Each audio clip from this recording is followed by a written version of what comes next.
It's time for another episode of Love, Marriage, and Fantasy. I am Star Claiborne.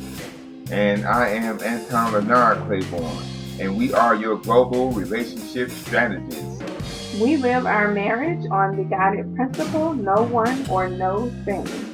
So, take some time, listen, as we make sense of all of this.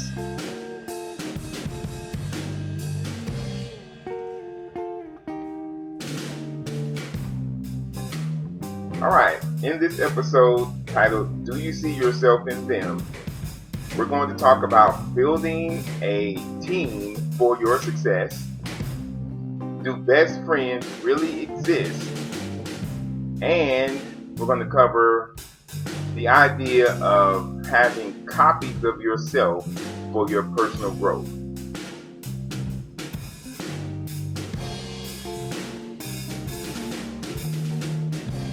All right, Star, you ready? I'm ready. What we got today? We have another awesome episode that's going to get people to talking. In this one, we're going to talk about the whole idea of having a copy of yourself. Interesting. All right, I'm glad you said it's interesting. Now, I think if I had a copy of myself, I would, okay, let me clear this up. I'm not talking about a twin. I'm talking about an exact duplicate of myself. Personality, actions, habits, values, everything. Okay. Everything. Okay. I think we would understand each other, and because we understand each other, we would get along very well. The only issue that would exist between us would be the time we spend together. You would spend a lot of time together? No. Because I think one of us is going to want to do something when the other one doesn't. So during moments like that, that's when we would make our split or depart and go our separate ways. Oh, okay. I can say that because there are times when I'm battling with myself. Do I want to do this or do I want to do that? So if there's a duplicate of myself, that battle would no longer be there. But if there's a purpose in both options, the good thing is you'll be working together to get it done. We would. Well, the only thing that I wish that could happen with this type of scenario is if we could share the emotional experience from whatever encounter the other version is going through. Right. Well, what about you? No, you wouldn't want like the exact copy of yourself. I think the best thing that would come out of having an exact copy of myself is we'd get a lot of shit done. Because when I'm working, I'm very focused, and I don't like to be distracted with anything. So we would definitely get a lot done. However, when I'm not working, I talk too much. And I have to tell myself sometimes, even when I'm talking, to be quiet. And I have impatience issues.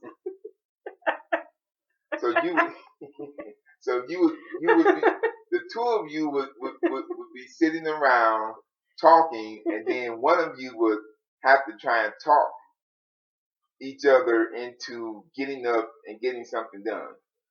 Yes, because once I start talking and having a conversation, if somebody wants to have a conversation, that will distract me. I'm very easily distracted. Like once I get distracted, it's over. And it's very difficult for me to get back to work. But once I'm at work, I'm good. But I have to be by myself. So having a duplicate of yourself, it won't work. it won't work. No, I don't think, and I don't think we would get along because I really don't think we would get along. We get a lot done, but somebody's gonna get tired of the other person talking. Y'all would not be able to do social things together. We would. We just wouldn't get no work done then. Oh, okay. So it's either social or work. I got you. But it would be very difficult for us. Now, well, let me think about that.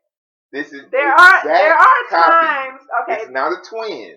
Exact copy of you. There are times where I have to tell myself, but no, that's not going to help either because I tell myself all the time that I need to get disciplined and get back to work. But it still takes forever for me to actually get back into my work. So no, we would really be procrastinating to get the work done because we would be having too much fun. Yeah, well, I wouldn't have that problem because but you work a lot. Well, I do work a lot, but the thing about me is I am one of those people. I work hard, I party hard. So I know the reward for my hard work will be some hard, long partying. So we would talk to each other saying, okay, when we're almost finished, once we're finished, it's on. So whoever finishes first, go ahead and start setting everything up. So when the other one is finished, we can go ahead and get this party on. I don't know because I like to talk. Like I have to, even at work, I have to close my door so people don't start talking to me. Because if they start talking to me, then I start talking to them. And then all of my attention span is broken. So I have to literally close the door.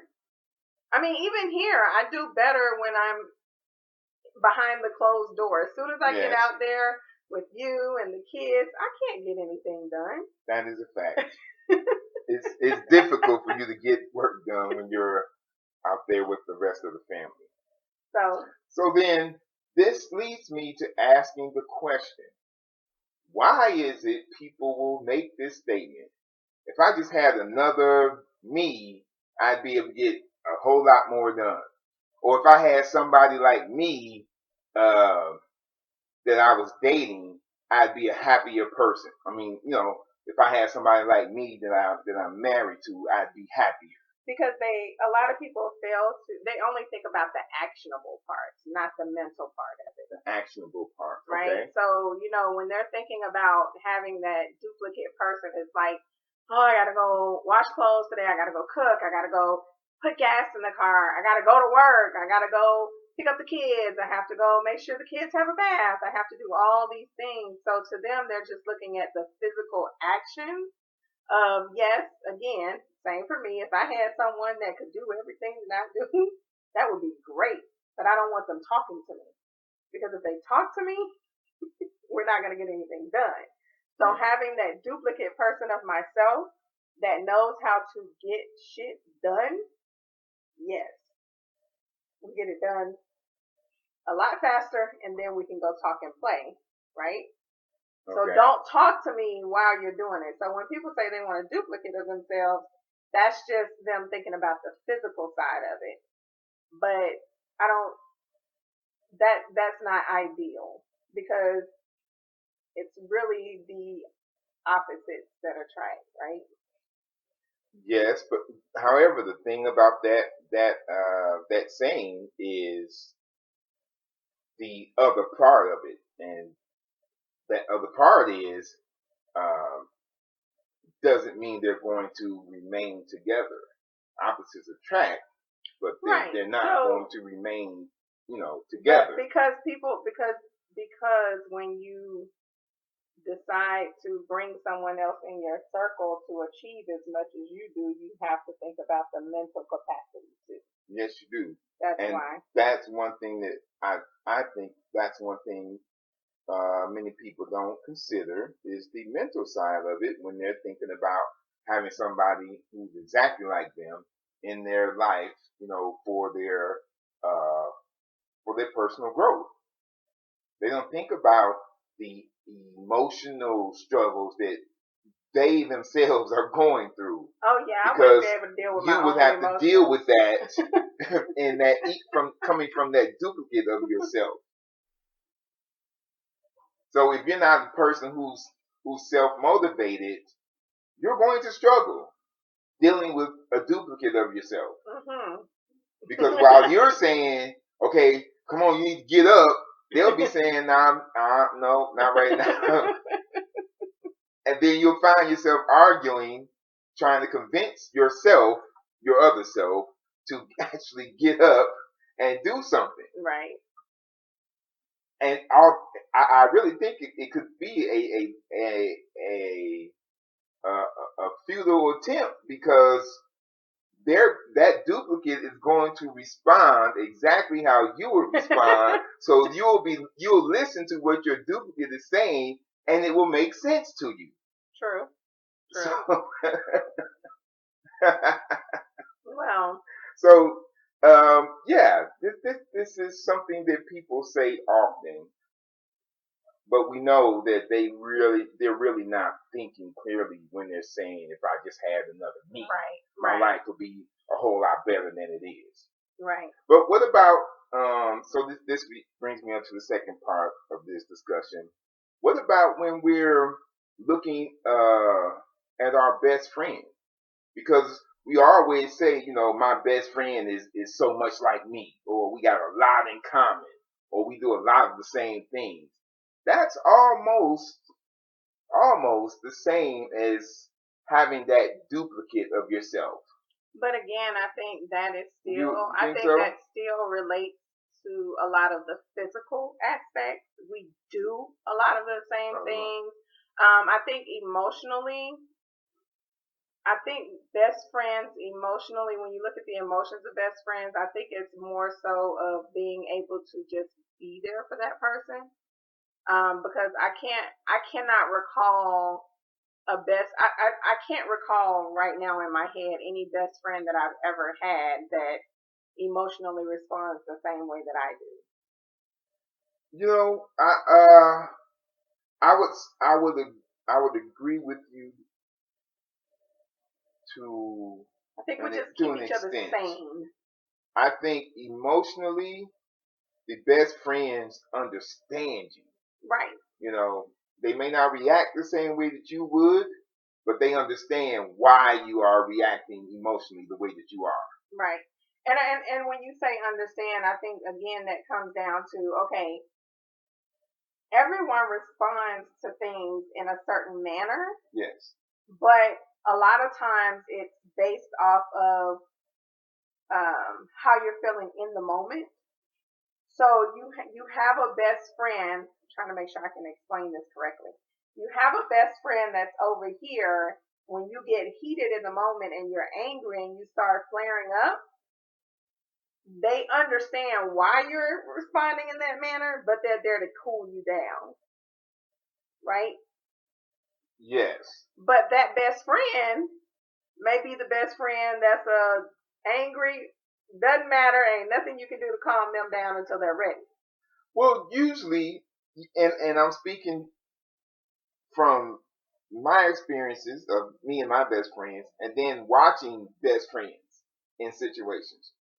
Usually, one of them is trying to reason before both of them get involved in what's happening. Usually, one of them is that voice of reason that's saying, "Okay, you're coming from a different perspective right now, though." Well, I thought we was talking about when one is there to cool the other one down. Yes. Right. So usually there is that one, and then something might happen to trigger the other one who's calm, and now both of them are involved in this situation. Potentially. So then, if we think about that, would it be safe to say that the best friend is probably the closest thing that we can get to a duplicate of ourselves? No.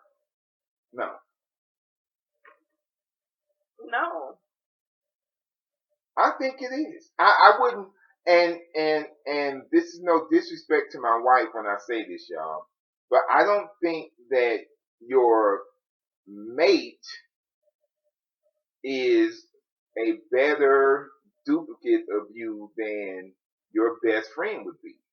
And the reason I say that is because when we have our best friend, we choose that person because of the not only the things that y'all have in common, but also because of the energy.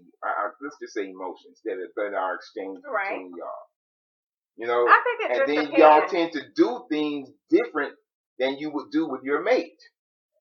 I think it depends, and I'm going to say this. I'm going to say this depends because it's going to depend on how close someone is to their family and how they were raised. Because it could be your best friend or it could be your actual parent. Because remember, we see and we know there's a lot in ourselves that we copy from our parents. Okay. Yeah. And unless, and again, this is depending on how you were raised, because I can say that I see a lot of myself in my mother, right? But then there's a lot that I don't see in her. So it just depends on how you're raised as far as stepping away from things that you've learned as you grow. Or were you in that household that there's always been constant growth? Because in my household, there wasn't always constant growth. So I've been growing away from family, right? Not away from them physically, but just away from the way that they handle certain things and do certain things, right? So having that growth, then I wouldn't say, even though I see a lot of me in my mother, I wouldn't say that that's the person that I would be a duplicate of, closer to. But for families that have had those really, really, really strong values, and they've always had that consistent growth and that togetherness, they're probably going to find more of themselves in a family member versus a best friend. So I think it could be either or. It could be. It could be because it would definitely depend on that growth that you mentioned, right? Within the family unit. And like I said, it depends, because if you're not in a family that's consistently growing and always moving in the same direction, moving as a family unit, right? Then you're obviously going to split apart, and then you're going to Yes. find that best friend that has more of you than a family member. But if you're really that close, if you have a really, really, really close family, you're probably going to find more of yourself in that family member. But then on the other hand, I have heard, and I don't know if this is what it would be considered still, because I have heard there are a lot of best friends in families. Yeah, I could see that. So with that, would that still be the best friend aspect, or are there still some family members outside of the best friend aspect that have more of those qualities, right? So that's how I feel. I just think it could go either way with family or the best friend, depending on the family unit and how you were raised. Yeah. It could go either way. However, it's still dependent. The relationship between the two individuals is still dependent upon what each of them see in each other, because there won't be a bond or some type of connection if there are no mutual interest. So with that in mind, right? When we're talking about getting our money, right? When we're talking about business stuff is where I'm going with this. Y'all, I don't even be knowing what questions he gonna bring to the table, because I'm sitting over here like, y'all should see my face, but go ahead. Okay, so when we're talking about business stuff, right? There has to be that moment when we say and I'm saying this, if you have that success mentality, or not just wanting to just be a worker, but you have a mindset of success. All right. So there has to come a point, well, there comes a point when a person says, I need to have somebody like me working with me. And then they start looking for people who are like them. But again, to help them get to that level of success they want to get to. And then it goes from finding that one person to, like salespeople will say, duplicating yourself, where you're now trying to find a group of people who are like you.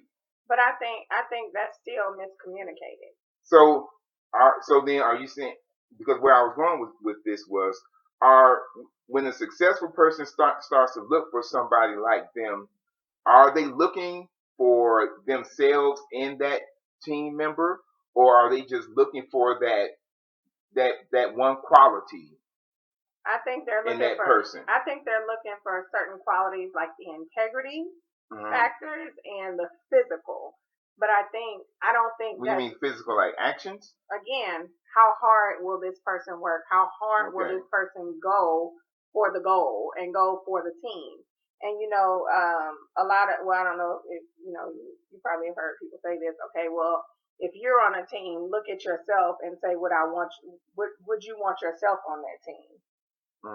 Right? But I think what they fail to do is they look so much for an exact duplicate that they're forgetting to look for some of those opposite qualities. That's a good point. To help strengthen the team. Because everyone has strengths and weaknesses, period. Right. And I think that's where they fail to really realize that that's how you truly build the team. Yes, you're going to have those certain qualities, but you need to write down those certain qualities that you're looking for that are duplicates of yours. But then also write down those weaknesses. Those other qualities that are not like yours, because you all have to complement each other. Yeah, and again, just I think like in a relationship. It's just like that integrity, the physical characteristics. How hard is this person going to go? Are they seeking the same potential that I'm seeking or higher? Correct. Right. Because they need to understand that's the about goal. I think that's about as far as the sameness goes. You mean as far as having the same goal, or understanding the vision of the team? No, having the same goal, having the same goal or something better, a higher goal. Okay. And again, you got to have a certain level of intellect. You got to be as smart as I am. Actually, again, I would want someone smarter. But as smart as you are, or smarter. I want somebody as smart as you are, or highly intelligent in their field. Well, if we're on a team, I want somebody as smart as I am. I want somebody that's smarter than me. Somebody that has more. When I say smarter than me, I mean like they know what I know, but they also know more than I know. You got to have some extra knowledge beyond what I have. Well, that's what I'm saying. That's why I'm asking you. In that field. Wouldn't it? You don't think? Do you think that it would be beneficial to have someone on your team who is highly intelligent in their field, but yes. Okay, but you wouldn't take that person on because they don't know as much as you know or more. That's really what you're confused. saying. So okay. Let me let me try and explain it again. If I know how to program computers, okay, you have a tech company. I know how to program computers. That's my field. With this tech company, you see an opportunity to get into social media. So now, because you understand technology, right? And the economics of technology. Now you have a computer programmer. You understand the economics of technology. Now you're looking for somebody who understands social media. Okay, right? So we're saying the same thing. No, okay, but listen. So now with this social media person, all they know is social media. They don't know anything about technical stuff. All they know is the end result of social media, which is what the people see. I don't want that. You wouldn't want someone who knows that. I would want somebody that knows social media, but I want them to have some knowledge about the field that they're going to be doing the social media for. Interesting. And see, I'm different because I would rather have someone on my team who has mastered their craft, because I know then I don't have to worry about that person. As long as they understand what our goal is, I don't have to worry about that person. Yeah, I just need you to play your part. You do your part, right? As the person who understands the social media end user. Do that and do it well. You know why I feel different? Because being in small business, I've encountered certain situations like this where being a coach, you may say that you can help me with certain aspects of my business because that's your field and you're an expert. But if you don't understand what I do and how that works, you can't effectively communicate my business to the world. Well, that's what I just said. They would have know their field, but also understand what our goal is. Not just the goal. You need to understand more than just my goal. You need to understand what happens in my business. You don't have to understand it in and out, but you have to have a knowledge of my business. What do you mean by having knowledge of it? Because I'm thinking you can't. Okay. They have to know who does what, and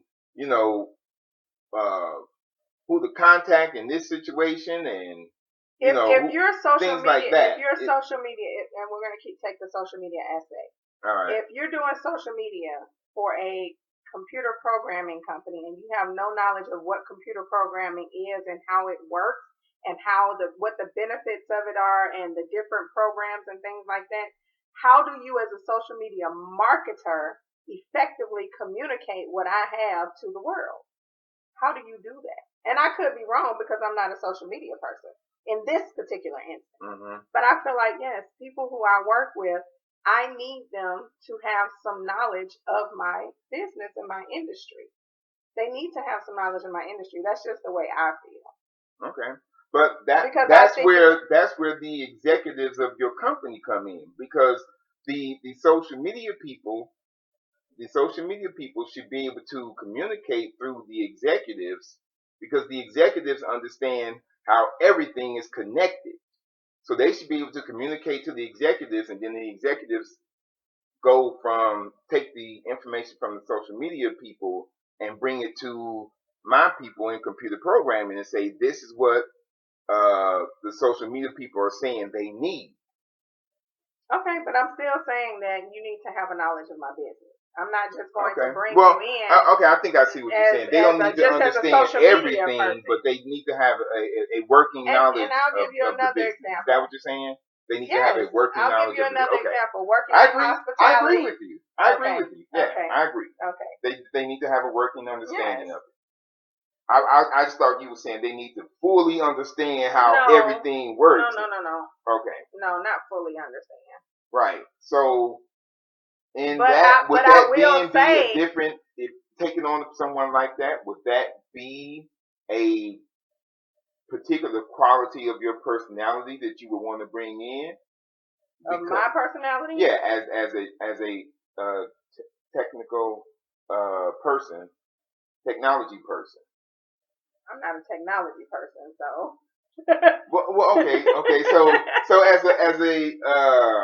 as a personal development coach, right? Okay. That would be psychology, right? Okay. As a person in the field of psychology, would you want to bring in a social media guru? I would prefer to have a social media person who works with personal development coaches.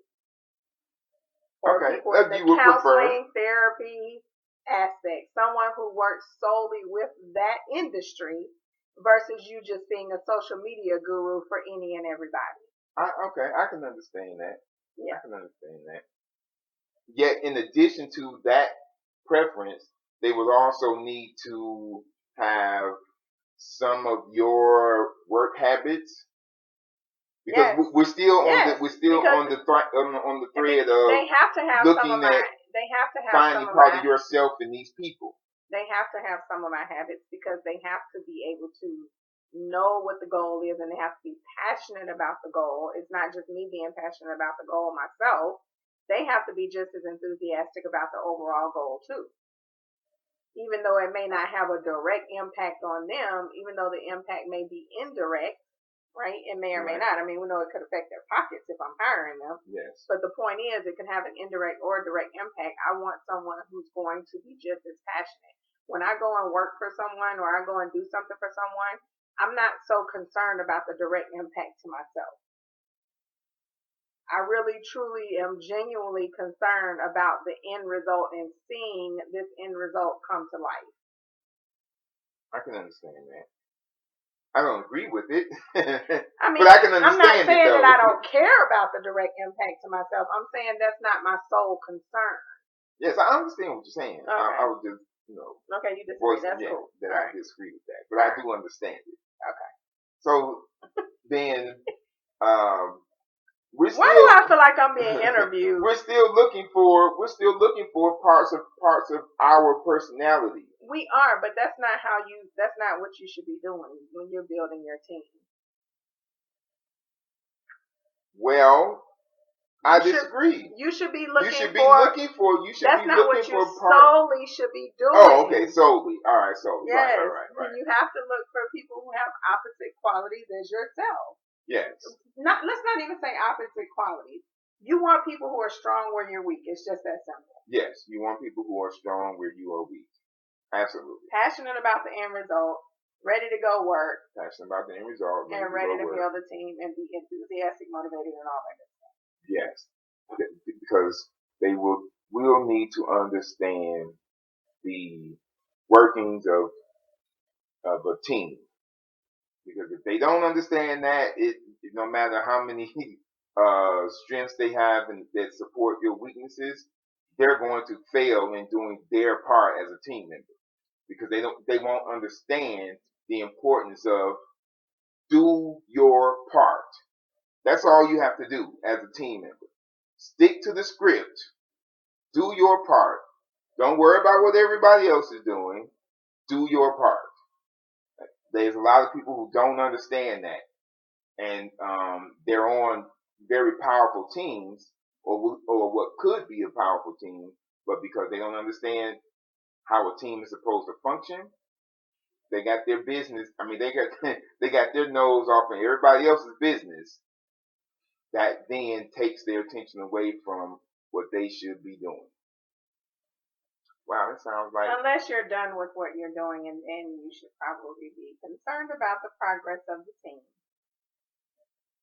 I will say that. If you have completed your that is a part of the team function. If you have completed your role or your job, you then should support wherever you can. I mean, give support wherever you can. That's not being selfish to just focusing on your responsibilities. That's helping the team. But